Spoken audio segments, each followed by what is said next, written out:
It's bad.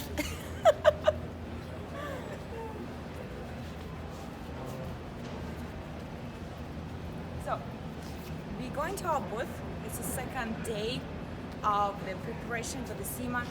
Each company bringing the booth, the items, the crates. You can see all around it. And our team's trying to get the booth together. So that's why some companies are coming in advance. You can see all around everything. See that? See how much crates?